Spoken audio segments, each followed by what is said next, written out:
Marley.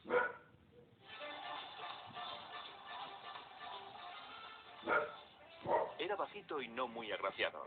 Escuálido, bastante callejero. No le gustaba ir a la escuela ni estaba dispuesto a hacer nada que no le apeteciera. No tenía una voz privilegiada y su música no respetaba ninguna regla, pero con ella conquistó el mundo entero. Antes de que su corta e intensa vida acabara, Robert Nesta Marley influyó en el nacimiento de una nación no reconocida hasta entonces y abordó el tema social en sus canciones para propagarlo allá donde se escucharan.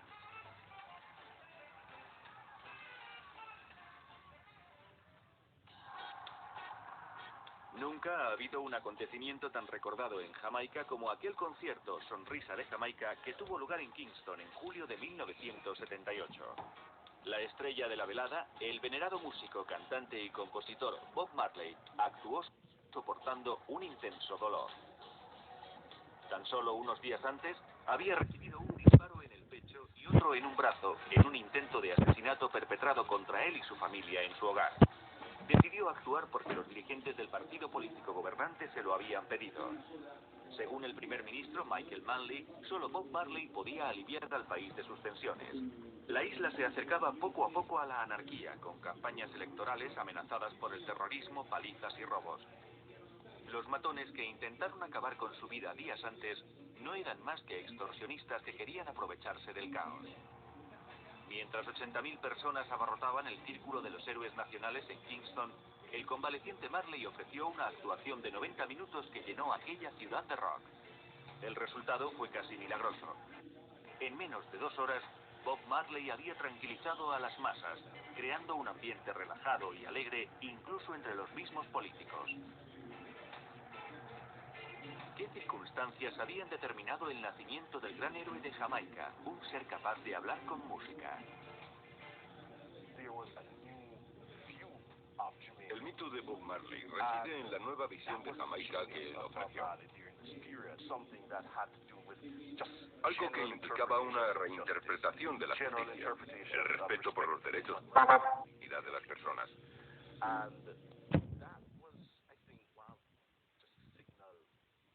Y yo creo que ese es uno de los muchos aspectos de la magia de Bob. Y esa capacidad increíble que tenía para llegar a la gente y para representar aquello en lo que creía. Estoy seguro de que en la India hay gente que no conoce a Elvis Presley o a los Beatles, pero Bob Marley ha actuado en África, en Camboya, en todas partes, y gracias a él todo el mundo miró hacia Jamaica.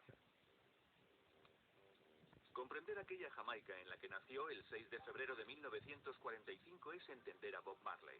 La bella isla caribeña no ofrecía ninguna oportunidad a los descendientes de esclavos que fueron comprados tan solo para trabajar en las plantaciones de azúcar. La esclavitud había desaparecido, pero los colonizadores británicos seguían estando en la cúspide de la escala social. El matrimonio interracial de los padres de Bob no era algo inusual, pero sí lo era la mezcla de clases. Su madre, Sedelia, negra y pobre, dio luz a Bob sin estar casada. El padre, Norval Marley, era un administrador británico blanco bastante mayor que ella. Al fin se casaron para dar legitimidad a su hijo, pero acabaron separándose. El pequeño Bob demostró ser un buen estudiante en varias escuelas públicas, pero solía estar callado y circunspecto. Había sin duda mucho en qué pensar. En Kingston, en el gueto, estabas aislado del resto del mundo. El gobierno no quería saber nada de ti, ni tampoco la gente de clase media. Nadie se preocupaba por ti. Estabas completamente marginado. En Jamaica dicen, lejos de muchos, uno. Pero por desgracia era todo lo contrario, porque lejos de muchos había otros muchos. Y cuanto más oscura fuera tu piel, más repudiado eras. Pero lo que Bob siempre tenía a su alcance mientras recorría el barrio de Kingston era la música. Estaba en todas partes, llenándolo todo de vida, y en un estado permanente de transformación debido al gran sentido rítmico de los jamaicanos. Había un estilo de música indígena llamado lento, similar al calipso. El calipso era también famoso en Trinidad. Luego estaba el merengue de Haití, que también era popular, y se tocaba en el llamado Sound System, de comienzos de los 50.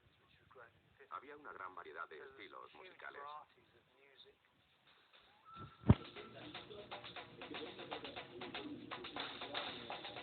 Aquello que llamaban el Sound System constituía el alma de la industria musical de Jamaica en aquella época. En un país con pocas emisoras y menos estaciones de radio, los pinchadiscos profesionales cargaban grandes baffles en camionetas y hacían giras por la isla emitiendo música en las calles y cobrando unas monedas a los oyentes. Para jóvenes músicos como Marley, era la única salida posible. Clement Seymour Todd, llamado Sir Coxsone Downbeat, era el rey de aquel negocio. Era un honor grabar un álbum para él a cambio de unos dólares para que este fuera pinchado y escuchado por toda Jamaica. El joven Bob Marley solía aprovechar su voz, heredada de su madre, para sacarle algún dinero a los vendedores de canciones. Aquel sistema era como una máquina de hacer música. Todos los artistas eran empleados por días. No había derechos de autor. Ganaban dinero cantando una canción y así se mantenían. Bob cantaba What's New Pussycat, Amen, This Train. Cantaba canciones espirituales y canciones pop inglesas o americanas. No era el mejor cantante del mundo. Tampoco tenía un gran talento. Pero sentía una gran pasión por lo que hacía y aprendía de aquellos que le rodeaban. Allá donde iba, absorbía, practicaba y aprendía. Norville Bunny Livingston y Peter McIntosh eran dos de los amigos más antiguos de Bob y se convirtieron en sus más importantes colaboradores durante su juventud. Consiguieron actuar en programas cazatalentos emitidos en las dos emisoras de radio que había en Jamaica. El estilo de su elección era una mezcla. No obstante, el joven cantante y compositor había obtenido su primer éxito en la industria musical. El niño pobre estaba emprendiendo el camino hacia un futuro inimaginable para cualquiera menos para él.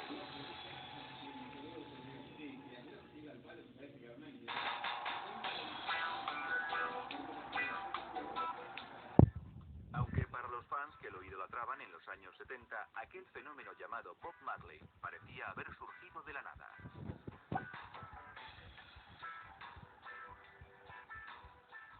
Pero una mirada hacia su pasado revela un camino largo y tortuoso, lleno de sufrimiento pero tocado por la fortuna. Uno de esos golpes de suerte se llamaba Joe Hicks, que conoció a Bob a comienzos de los 60. Hicks era cantante y compositor y vivía en una barriada de Kingston llamada Trainstown. Iniciaron un clinic de música gratuita compuesto por Marley, Bunny Livingston y Peter McIntosh con el nombre de Tosh.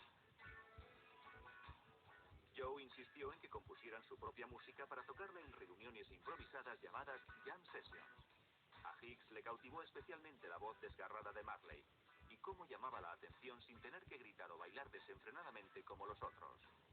Finalmente el grupo se llamó The Wailing Wailers, algo así como los gemidores gimiendo, una alusión irónica a sus orígenes más humildes. Joe Hicks fue como un padre y un consejero para los Wailers, ya que había sido un cantante de cierto éxito y sabía lo que era grabar un disco. De alguna forma los acogió y les aconsejó sobre el canto, la composición, la puesta en escena. Enseñó a Bob cosas sobre la guitarra y él se lo tomó muy en serio desde el principio. Estaba muy entregado, como si se sintiera llamado para cumplir una misión. Se pasaba horas sentado en el suelo de la cocina tocando la guitarra, aprendiendo acordes hasta altas horas de la madrugada, y se quedaba dormido con la guitarra.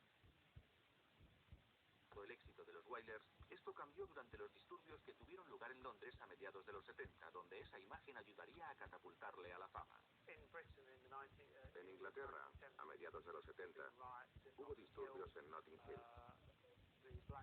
En la comunidad negra, sobre todo entre la jamaicana, que hasta ese momento había estado callada. Una nueva generación se estaba abriendo paso. No pensaban tolerar los carteles que se veían por Londres. Fuera negros, irlandeses y perros. Así que salieron a luchar. Gran parte de la riqueza británica venía de la esclavitud. Así que estaban sucediendo muchas cosas en la sociedad inglesa, lo que sin duda benefició a la popularidad de Bob. Había una necesidad radical de cambio y este tenía que producirse a escala global. En este ambiente tan tenso, Marley programó un concierto en el Teatro Lyceum con el que borraría prejuicios del pasado acerca de la música y las letras rasta, olvidando lo que en otras ocasiones habían dicho de él. El sitio estaba abarrotado, completamente a rebosar. Tanto era así que incluso llovió, literalmente, bajo techo. El calor provocado por la aglomeración se evaporó. Se densificó en el techo y luego cayó en forma de gotas de agua. Fue algo increíble. Incluso había gente que se subía por las paredes exteriores intentando entrar, porque todos querían ver al gran, al único Bob Marley. Cuando salieron, sabían que habían sido testigos del comienzo de una nueva era musical. Se convirtió en uno de esos conciertos míticos en los que todo el mundo hubiera querido estar y donde todos decían haber estado. Y el disco, un álbum en vivo, fue publicado poco después. Fue un éxito relativo de ventas. Consiguió venderse bastante mejor que los anteriores. Ahora Bob Marley debía encontrar la forma de enfrentarse a algo que hasta entonces no había supuesto un problema para él, el éxito. Tras haberlo obtenido en Europa, Marley volvió a su patria, Jamaica, y por primera vez se sentía en disposición de hacer algo por su bello pero arruinado país. Bob siempre tuvo presente sus raíces jamaicanas y la isla era un lugar especial para él. Volvió y quiso colaborar en la remodelación de un país que estaba en crisis. La presencia de Bob transmitía la sensación de que todo era posible. De pronto en Jamaica todos aquellos chicos de los barrios de clase alta se reunían con los rastafaris. Antes de que apareciera Bob Marley, era una de las peores cosas que podían hacer. Pero de pronto ves que Bob Marley se ha comprado una casa al lado de la del primer ministro jamaicano y que no pasa nada. Y los pobres piensan que cualquiera de ellos puede ser el siguiente. Él tenía un BMW, el primer hombre en Jamaica en tener uno. Así que la gente empezó a pensar que podía tener un BMW. Aunque esto no gustó nada al fabricante de coches, porque decían desprestigiaba la marca. Por primera vez, el dinero empezó a llenar los bolsillos de Bob Marley y no sabía muy bien qué hacer con él. Compró la casa que había pertenecido a Chris Blackwell en Hope Road, que estaba en un barrio colonial de clase alta. Así que ahí estaba, un rastafari viviendo en una zona de lujo de Kingston. Y uno presentía que ahí estaba pasando algo. Bob Marley no tenía ningún interés en convertir su nuevo y grande hogar en la fortaleza de un ricachón. Quería más bien implantar las raíces que jamás había tenido. Allí era bien recibida no solo su familia directa, sino su creciente corte de socios, bellas modelos y famosos o cualquiera de sus hermanos Rasta que quisiera acercarse. Pero nunca dejó de lado su trabajo ni dejó de respetar a sus seres más cercanos. Entre nosotros éramos simplemente los Wailers. Éramos un equipo, un verdadero grupo. Hacíamos lo que hacía la gente sencilla. Jugábamos al fútbol, comíamos juntos y viajábamos juntos con la prensa y los promotores. Éramos Bob Marley and the Wailers. Él se consideraba un Wailer más, parte del equipo, y creo que todos éramos igualmente importantes a la hora de crear esa combinación de música y letra que tenía una base tan honda y que para muchos resultaba tan gratificante. Cuando nos reuníamos en nuestras sesiones musicales, ya se sabe, improvisando, tocando según nuestras inspiraciones espirituales, y hacíamos una pequeña ofrenda fumada. Ahí es donde inventábamos esos extraños sonidos y letras. Y así es como componíamos esa música y creábamos esa forma de cantar. Bob generalmente tenía una idea, pero no la canción completa. Entrábamos con esa idea, ensayábamos, hacíamos los cambios, volvíamos a ensayar y luego lo acabábamos en el estudio. A veces decía, no recuerdo haber escrito esta canción. No empezaba así, pero me gusta. Nuestra idea era convertir Tuff Gong en un pequeño Motown y acoger a los artistas de la calle que llevaban tiempo dando tumbos y traerlos a Tuff Gong. También acoger a otras bandas y ofrecerles la posibilidad de actuar. Dicen que media Jamaica vivía de su generosidad. media Jamaica. Y estamos hablando de la gente que vivía en los guetos.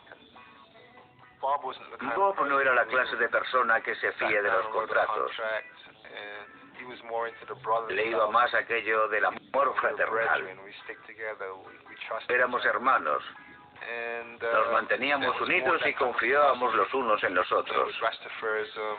Era más de esa filosofía Rastafari. Intentaba creer en ello y practicarlo. No le daba importancia al dinero. Era curioso ver lo que hacían con el dinero. Yo fui testigo de eso con él en una gira.